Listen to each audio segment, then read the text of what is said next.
Good morning and welcome to another edition of A Closer Look. I'm your host, Linda Fontaine. Today, my guest is Margaret Counts with Contact 211. Thank you for joining me. Thank you for having me. Well, Margaret, tell us, what is Contact 211? Well, Linda, you may remember of Contact Concern and may have heard of Contact Concern before, and we merged with another organization last summer. And the two organizations, Contact Ministries, formerly in Johnson City, and Contact Concern here in Kingsport, became one and became Contact 211 of Northeast Tennessee. So we now serve all 8 counties of Upper East Tennessee. And we're primarily an information and referral service. They just have to dial 211 to reach us. And our volunteers have at their fingertips a database that has over 800 different community service agencies. Anything in the health and human service area we can help with. And there are over 1,400 different programs that we have access to. People call us from everything from needing help paying a utility bill to needing help building a ramp to make their home handicapped accessible, to finding a support group, finding a food bank, just about anything you can think of in health and human services, we've got something to offer. We try to give people at least one. We've always given at least one reference, but we usually give them 3 to 5 different resources. We're very lucky that we live in a community that is resource rich. We have a lot of things to offer, but when you feel like the world has turned upside down, you don't really know where to turn. If you just dial 211, we'll be able to help with that. So that's all we have to do is get on the phone, go 211, Right. like 911, but 291. Exactly. It's 211 for Health and Human Services. And we also have a reassurance program where we call seniors who live alone every day, 365 days a year, just to make sure that they're okay. Wow. And all of our services are free and confidential. Wow. See, I didn't even know until Mike Patterson, who we know he's on the Right. board. He used to work with us, and he's no longer with us, meaning he didn't die. He's he moved on. Right. I said that, and I went, wait. He said, you really need to talk to Margaret about this. Yeah. And I said, you know, I don't even know about that. That's why you said that. Yeah. That's a wonderful resource. It is. Where are you guys located? Well, actually, our location is confidential because Oh. we also act as an answering service for Safe House. And for the protection of our volunteers, we don't disclose the location. Okay. So we're sort of a virtual organization in that regard, where our services are delivered by phone, and actually some of our volunteers work remotely and don't even come into our office space. As long as you've got a telephone and a computer and have the training that we offer, you can serve as one of our volunteers and answer the helpline.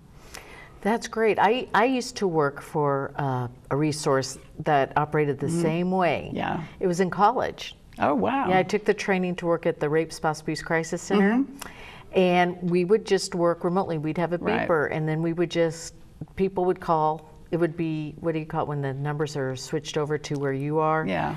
And we would just do it from our homes. Right, that's the way we operate as well. And it really has expanded our base of volunteers to be able to do that. We made a number of changes last year about the same time we were going through the merger. We moved to internet protocol phones, so it's voice over internet, and that enabled us to be able to operate from anywhere as long as we've got the computer and a phone. That is So neat. that's really expanded our opportunity to have people in all those 8 counties work with us. So basically, you operate as a font of information Right. for somebody who needs resources but doesn't know where to go or how to go about it. That's exactly right. Okay, very good. We're sort of the gateway to all of those services. So it saves, frankly, we think it saves municipal resources. It keeps people from calling 911 when they don't need to. And it also helps the community service agencies out because people aren't calling the wrong place in terms of looking for the service. We're able to put them in touch with the right resource at the right time.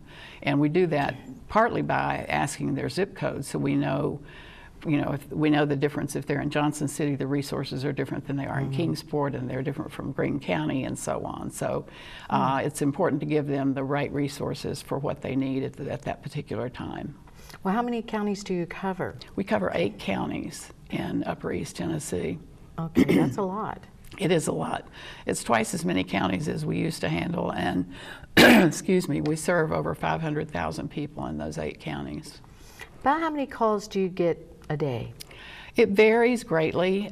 This winter, We had the largest number of calls we had was for utility assistance, people who couldn't pay their power bills. Oh, I don't yes, know if you I remember understand that. Absolutely. People that Shock have when you open worked that good envelope. jobs were having a hard time paying Exactly. their utility bills. So during that time, our phones were busier than they are, say, right now. It's not quite as urgent as it is in the wintertime, but it varies from about 30 calls a day. It can go up from that or down from that, either way. Okay. Wow. And what's probably the most pressing? Like in the winter you had utilities, but like on an average day, what are people looking for the most? I would say first of all, the people that call us mostly are looking for basic needs, the things that you and I, Linda, take for granted, like food, shelter, clothing, transportation. Those are the basic needs that people call for mostly. And out of those, shelter is probably the biggest thing that we hear from. We hear from people who are homeless, somebody whose house is burned and they need a place to live, as well as needing furniture.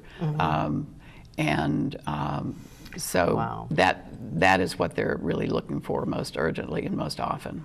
And so you guys are able to put them in touch with somebody that can maybe help provide them temporary housing, Right. maybe a church Right. or interfaith. Exactly. Okay, very good.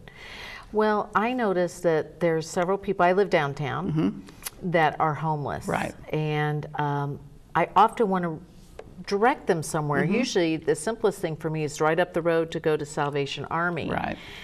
But I also know that there sometimes are restrictions a little bit if it's too late in the Exactly. evening or something like that. I mean, it's a great resource. But is there other places that they could even just, when it was so cold this winter, I know. I was so worried. Right. And I thought, where could I call to get some information so they can go last minute? The answer is 211, and we have in our database we have information about certain shelters that will take only men, or shelters that will take only women, or shelters that will allow families, and many of those are programs, as you mentioned, run by the faith-based, by churches and faith-based ministries, and some are through the Salvation Army and other resources like that. But we know sort of what the restrictions are. What we aren't able to keep up with sometimes are when they're full. They all have a maximum that they can handle, and we don't always, very often we know, and sometimes we hear from the people who call us. We'll say, for example, the Salvation Army, we'll give them that number and they'll say, well, I called them already and they don't have any more beds. Gotcha. But in general, we try to stay up to date on what the resources are. How can someone in need, if they're homeless, how can they find out about Contact 211? Do you put up posters, or do you have flyers, or how can they find out? I was just like, I didn't know. And I thought maybe if there's a place I knew that these things are posted. Now, if I had some flyers, for instance, I could give it to the people downtown. Yeah. We can provide those to you to hand out. We have a rack card that we use. In fact, I brought some with me today. And one of our biggest challenges as an organization is that people don't know about us, particularly in their time of need. And one of our challenges this year that we've given ourselves is to figure out what is an effective marketing plan to handle that, because the people who need us most, we're trying to figure out how to reach them. They're not going to be sitting there watching television if they're homeless. So that, while coming on this program helps to educate people about the organization and what we have to offer, when we're trying to reach a specific part of the population, and most of the people who call us are at poverty level, either by circumstance or they've been that way for a while. And one of the things we know helps is the resources that we have to offer can help break that cycle for them. But how do we reach them? That's the tricky part. What's the marketing strategy to do that? So any advice you have about that, we would appreciate. Well, just for instance, like you said, being on this show, educating people like me, right, and then I can pass on the information. Right, exactly. And that's about the best way I can think. Word of mouth, I have learned, is often the best most resource. effective. It It's just making sure people are willing to pass the information Right. on. Churches, passing it out to churches so that Right. when someone walks in, it's sitting right there and they can pick it up. That's Right. what I can think of. So you guys rely probably a lot on keeping up with the information, donations? We're completely supported by donations. We do get support from United Ways in most of the counties that we serve, but that doesn't begin to cover the whole budget, and so we depend on contributions from individuals and corporations to make up the rest of our budget. And what does your budget go towards? It helps pay the expenses of the office, maintaining the telephone system, keeping the database up to date, the internet, that kind of thing. And then we have 4 part-time staff as well. And probably printing costs, things like that for, like I said, do you have a hard copy of something I can pass out? Well, and this year, because we wanted to focus on that marketing effort, we did add more money in our budget toward marketing expenses, because we try to keep expenses low, because we are a nonprofit organization and we run on a very slim budget. But with this year we dedicated money for marketing specifically, so we built in printing cost and design costs for the materials that we can produce to help get the word out. Very good.